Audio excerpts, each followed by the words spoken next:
দিনাজপুর দুর্যোগের পূর্বাভাস প্রস্তুতি, বাঁচায় প্রাণ, ক্ষয়ক্ষতি।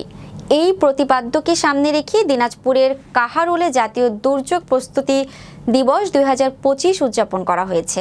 কাহারোল উপজেলা প্রশাসন ও উপজেলা দুর্যোগ ব্যবস্থাপনা বিভাগের আয়োজনে এবং কাহারোল এপি ওয়ার্ল্ড ভিশন বাংলাদেশের সহযোগিতায় সোমবার উপজেলায় জগন্নাথপুর উচ্চ বিদ্যালয় মাঠ প্রাঙ্গণে জাতীয় দুর্যোগ প্রস্তুতি দিবস উপলক্ষে ফায়ার সার্ভিসের মহড়া ও আলোচনা সভা অনুষ্ঠিত হয়। উপজেলা নির্বাহী অফিসার মোহাম্মদ আমিনুল ইসলামের সভাপতিত্বে আলোচনা সভায় বক্তব্য রাখেন উপজেলা মাধ্যমিক শিক্ষা অফিসার মোহাম্মদ জিয়াউল ইসলাম, উপজেলা প্রকল্প বাস্তবায়ন কর্মকর্তা মোহাম্মদ ফেরদৌস আহমদ, ৩ নং মুকুন্দপুর ইউপি চেয়ারম্যান মোহাম্মদ জাহিদুজ্জামান লিমন, উপজেলা ফায়ার সার্ভিসের ইন্সপেক্টর মোহাম্মদ রেজাউল করিম প্রমুখ।